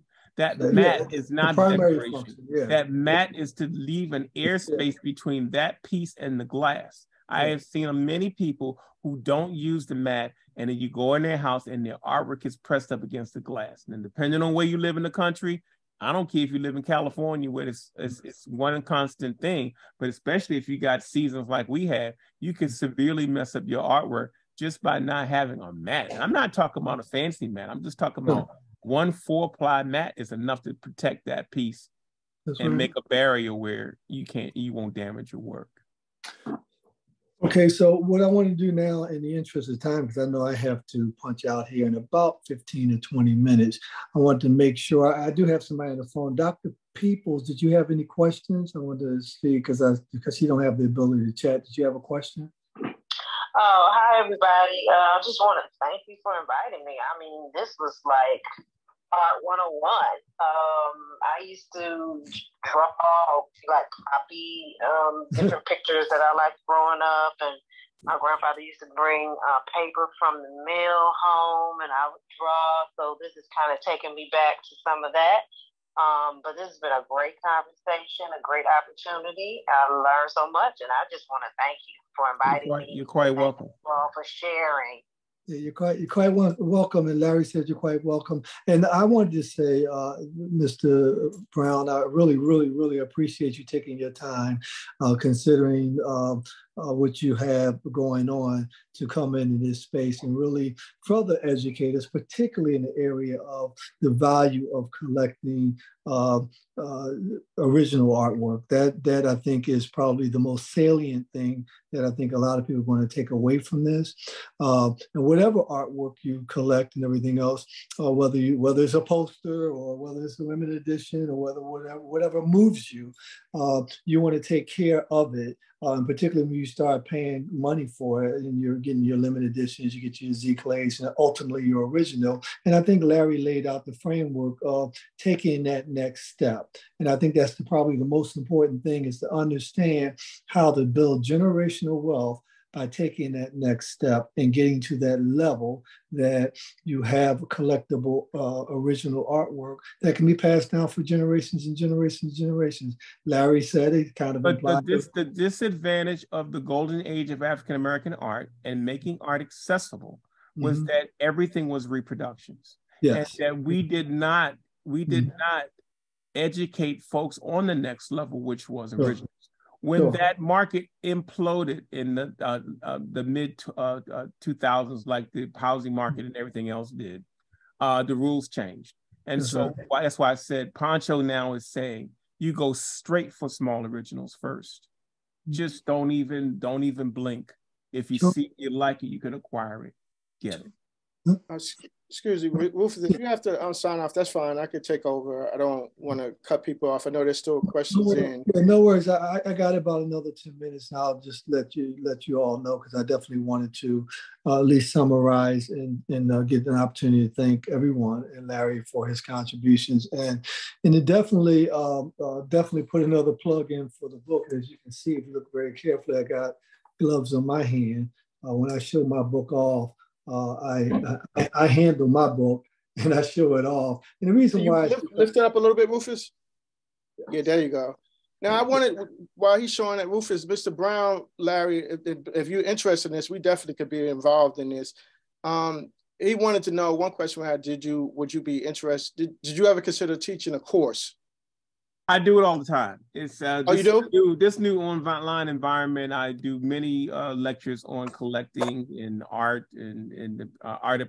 It's more like an art appreciation thing, giving folks a historical overview of what's happened in the last 20, 30 years and how they can get involved at any stage. Artists now this is the best time ever to be an artist, but artists are unarmed with what to do. And consumers are in that blank of there's been a void in information for about a decade and a half. So, and honestly, 2 decades. So we're just trying to re-educate like we were when we started off in the early 80s. And you're going to see the arts continue to blossom. Yeah, and I would be remiss. So one second, Rufus. I'm sorry. One second. That's okay. I just wanted to remind everyone, and then also you thanking Mr. Poncho. I want to thank you. You have also done an awesome job. You are the man. I'll be contacting you about some. I'll be contacting you about some originals. I might need to take Rufus on the road with me. Rufus, I'm going to be contacting you about some originals. You know that already. So, absolutely. But I just want to remind everyone, Rufus has been showing that book. We are a nonprofit, and Mr. and Poncho has agreed. So please, if you get your limited edition book, the link was in it. Miss G just posted it again. Get your limited edition book, and if you get something framed, Rufus has agreed. So you could buy even a piece of art from Mr. Poncho. Rufus will frame it and agree to donate some of the proceeds to our nonprofit. Or some of you have already made donations. And thank you last time, Mr. Dyson, for making a donation. We are a nonprofit. So the book is there and a survey. I see you guys are making the comments. Thank you, thank you, thank you. Thank you, Mr. Arson. Mr. Arson is he's in charge of the NAACP, Pittsburgh County Education. No, that's not all Michael Arson is. Michael Arson was one of the first guys I started showing with. And Michael Arson was the gentleman who was responsible for selling Black is Black, the original piece back in the day. This one? Me and Michael Arson go way back. This okay, I'm sorry about that. Michael Arson has known me for 35 years. He knew me when I was not Poncho. Okay, that's even better. He was one of the dealers. He was one of the early dealers who invested in me, believed in me, and has always been a supporter of what I'm trying to do. So I have hats off, but I owe a whole lot to this brother right here. And I'm showing. Wait a minute. Let's go. Kevon, I do work with the NAACP now. Okay. Years ago. Yeah. Okay, well, I'm glad I invited you because I just was like, wait, can you help me spread the word? You already knew Poncho. Okay, okay. Yeah, we go way back. Small world. Let me say this. I'm showing Black is Black here, one of his original pieces of his original picture of it, which is an iconic one that spoke to colorism. Yeah, no artists never know what their most popular piece is going to be. We just don't know. And that ended up being one of mine. It flew out, and everybody told me it would never sell. I had publishers that told me they didn't want to print it. And then I went and published it, and guys like Michael Arson took me out on the road, and we started selling that piece, and it just changed the whole scheme of things. Beautiful. And here's the thing, too, what I want to say to everybody. First of all, I'll be remiss if I don't give Larry an opportunity to give us an opportunity to, because I looked on your website, Larry, and I saw on your website that you were selling some original artwork. So I wanted to say that visit Larry's website, and if we're going to invest in original artwork, we should invest in the original artwork from one of the pioneers who brought forth the African-American art renaissance. As far as I'm concerned, that's Larry Poncho Brown. So give us an opportunity to visit your website or to point us to your website so we can look at some of your original artwork, and we can have it. And what I was seeing was it was very reasonably priced original artwork that you're selling. And as everybody implied, and what we all know, is that we're not going to be around forever. Okay, we're not going to be around forever. And at the end of the day, there's an opportunity to get something from Larry Poncho Brown as an original that can be passed down to your kids, that can be very meaningful investment for generations to come. So I encourage everybody to do that. And I also want to definitely, if you get the book, please, as soon as you can, read Larry's journey. Okay, the first 40 pages are about Larry's journey. There's an introduction, and then there's pages about his journey. It is touching for me, Larry. It is remarkable for me. I can identify on so many levels what you went through, from the commercial art background, from the sign painting, flat brushes that do the sign painting, things of that nature. Briefly, the book to me is a love letter to my collectors, and it is a abbreviated version of my journey. I mean, because trust and believe, I could have did another 200 pages I'm sure. of all the crookery and the other stuff that was happening. You know what I mean? But it really decodes. If an artist reads it, they can be inspired. If a collector reads it, they can be inspired. It was really, truly written in a way to explain what the journey looked like. And since you pointed out, Larry, that it's a brief, you're right, and there's all the areas which you can fill in, it's like anything else, is that you wonder about the whole picture. To that extent, I'm looking forward to the book about your life, because I think that would be invaluable as well. The book about your life, to expand upon that and to talk more about your journey and all those things to fill in the gaps there, because I think that would be compelling.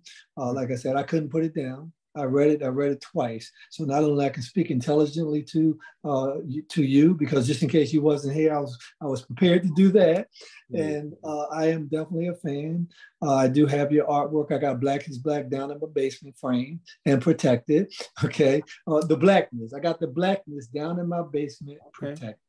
Okay, so that's one of the iconic pieces for me. Working in the criminal justice system, it speaks to me in so many ways. Okay, so I just wanted to say before I sign off, to say that I really, really appreciate the opportunity, Kevon, for you inviting me into this space. This is a passion that I have as far back as I can remember, as far as African American art. I am honored to be a part of the process with Larry Poncho Brown, who I admire from afar with his artwork, and I'm hopeful to stay in contact with you, brother, and looking forward to meeting you. If you're ever in Virginia, come on down to Fredericksburg, Virginia, where I live at, and I can't cook, but I'll take you out there. My daughter would have to cook. I'm not a good cook. My daughter would have to cook. Not a problem. I appreciate that, man. It's a pleasure meeting you, and we will definitely be connected. It's a pleasure meeting you. So I'm about to sign off, Kevon. You're welcome. I'm about to sign off, Kevon. And thank you. Thank you very much for the opportunity. Make sure people have my information and my number, my website. I don't have a website, my email address. And we'll go from there. And Larry, I look forward to a continued collaboration and partnership and relationship with you. You got it, brother. It's all already in the writing. All right, brother. Take care, brother. Take care now. You're welcome. So we have just a few more minutes here. We had one of our students, Ava. So Ava, you said you have a few pieces of art from Black artists. You do? Yeah, I do. Did you want to elaborate on that? Or you just wanted to put it in the chat? Show you. Here, let me turn my camera on. All right, so the piece behind me is from an art gallery in Chicago. It was made by Marcus Glenn. And then I have another one of his pieces over here. Larry, this is one of our best students. Fantastic. Well, I just did a show with Marcus Glenn this past November at Art Basel. So I got to meet him. You got a really, really good piece there. Awesome. All right, before you go. But I'm sorry. Go ahead, Ava. We have a few more of his pieces, and they're all very beautiful. Very good. Very great investment pieces too. Awesome, awesome. Larry, before you go, I just had a question. What inspires you for the tip like this one? This one is like this one. I just thought, again, it's speaking to me. For your different types of drawings, what inspires you to say, I'm going to do, like I have one over here, you can't see, called Leader of the Pack. What inspires you to come up with some of your drawings? I get out of the way. I'm inspired by Black people, period. I love my people. And Black people are colorful. I mean, I could never run out of subjects with the things I see and hear with our people. We are style makers, trend starters. Everybody want to be us, but nobody wants to be us. So for me, being able to depict the different nuances of who we are is what I enjoy doing, and what I will continue to do. Okay, awesome. Okay, so I was referring to this one here. Yeah, that's called Saving Our Sons. That was done for a Black mentorship organization here in Maryland. In my book, I have two sections. The back section are images that were created for nonprofit organizations. So it's probably about 75 pieces in that section of the book. that were pieces that were done as commission pieces. Yeah, when you said that, I was like, man, I hope our nonprofit get big enough and we can do that one. Get you and they know if, off man, of each one of those organizations were all small organizations. For me, partnership and is something that I've done throughout my career. So I have removed the elitism from some of the connections that I formed doing what I do. I always had people telling me what I could do, what I couldn't do, who I had to go through, and this, that, and the other. And it behooved me to go, okay, if I can go on the corner and sell, convince a Chinese food store that their sign is not legible and that I could send a guy to fix it the next day, and then they say yes, and I go knock that job out and get paid, then why can't I go to a nonprofit and say, hey, this is what I can do for you? And they go, okay, let's do it. And so where most artists are waiting by the phone for it to ring for a commission, I created commissions. There's ways to partner with people on just about everything you want to do. Before I leave, I want to say that this art market is completely wide open. There is nothing in the way of artists now except the artists themselves. If you do not want to succeed now, it's because you don't want to. We have every tool available to us, from media, multimedia, video, social networking. We have all these different things to begin. Materials are affordable, equipment is affordable. If you decide now you don't want to succeed, it's because you're stuck in your comfort zone and you won't ask questions, because this is the most wonderful time to be a visual artist. Amen. Thank you, Poncho. Oh, okay, so we're past our time, which is great. The conversation just lasted fully 2 hours. Do we have any final questions or final thoughts? Please complete our survey.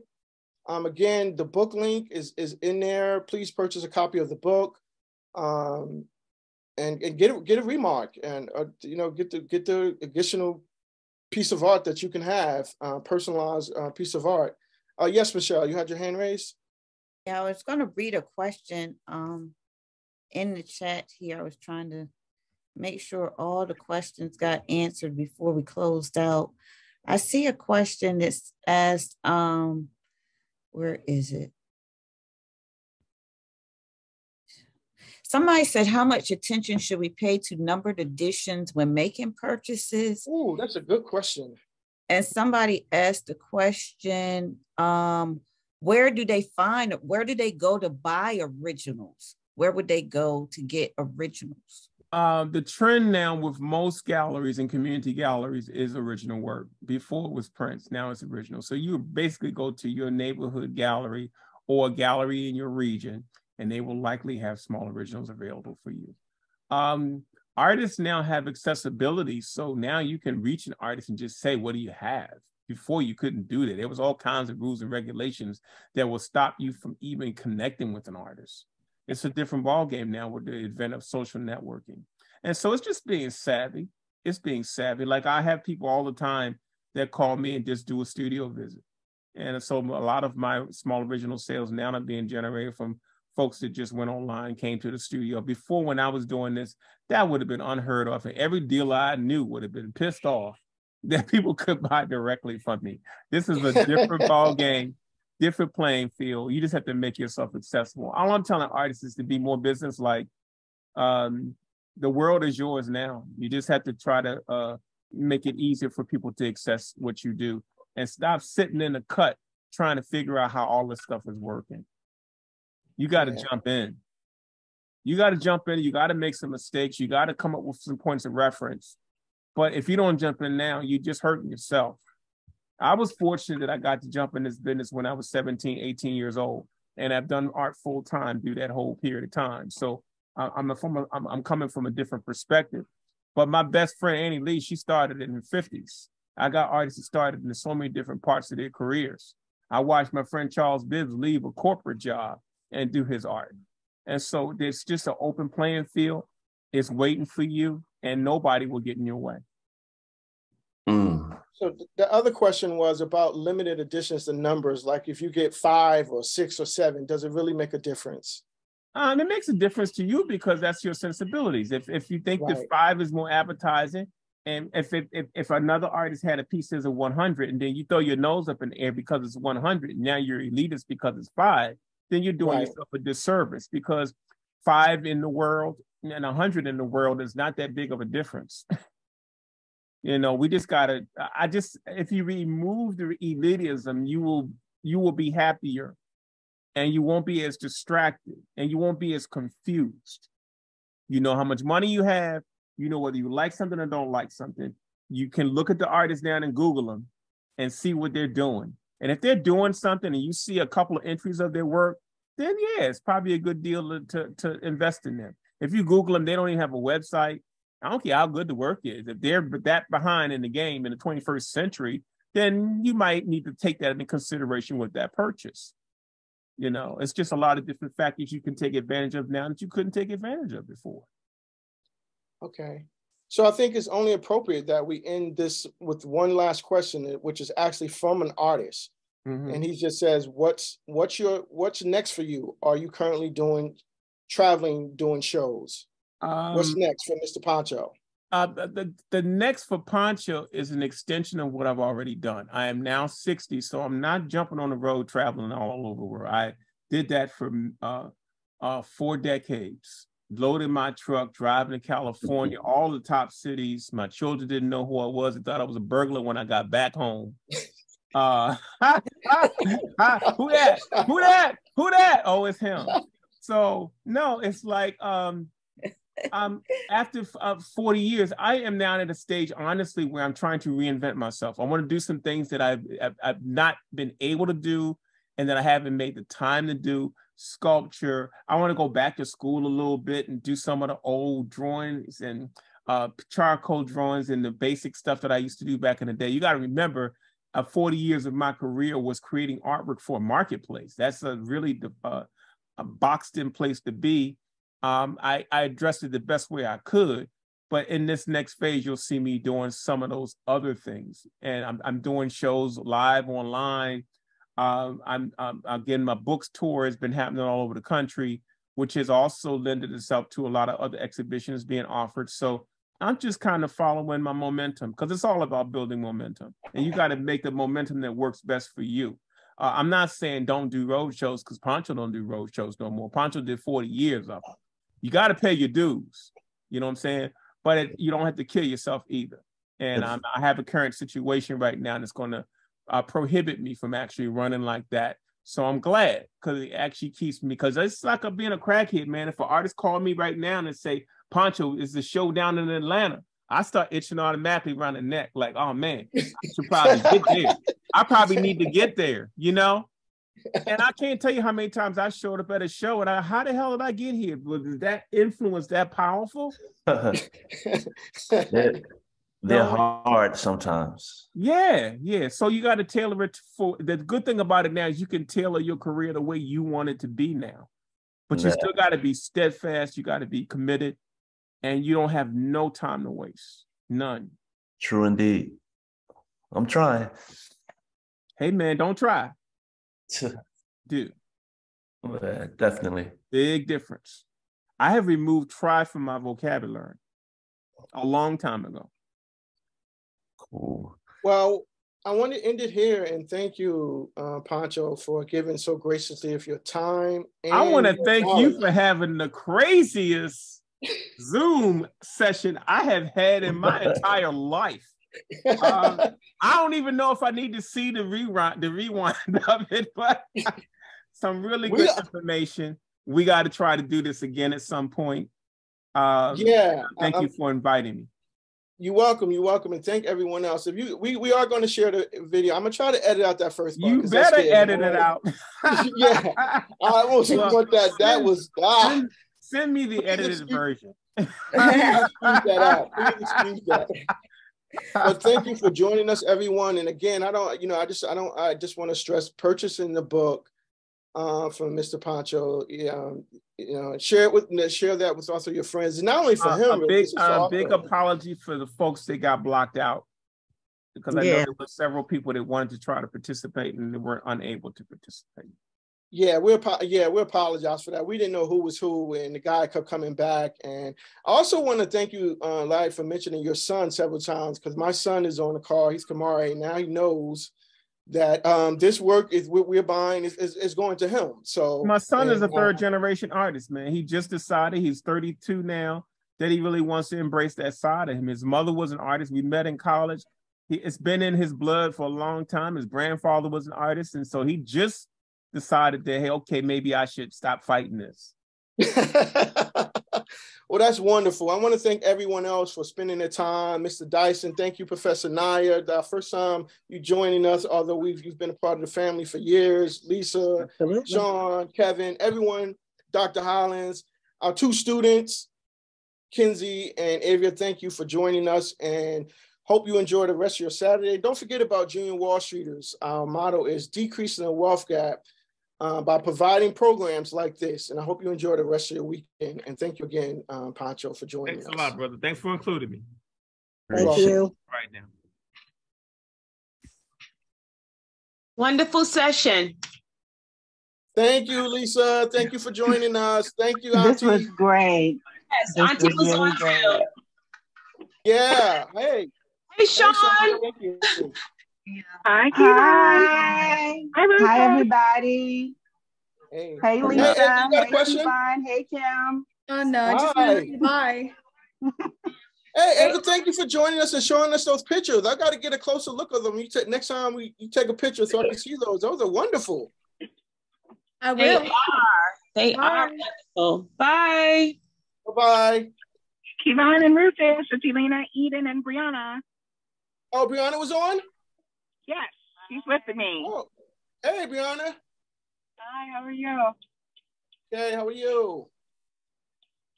I am really happy that y'all powered through this entire thing. It was very good. Thank you. Thank you. Glad you enjoyed it. All right, Miss G. Thank you. Thank you very much. You're welcome. Now, hey, Poncho's still on here. Welcome to my world. When we had COVID for those 2 years, these are the type of things that would happen when we are in the classroom online. I've never experienced that before. Oh, you just missed the joys of online teaching. No, because for a minute there, it happened right above my picture. So I was like, do I have something open in here? Oh my God. We don't need that disclosure. Wait. But I'm just glad it wasn't me. Hallelujah. I'm glad too, because listen, we just had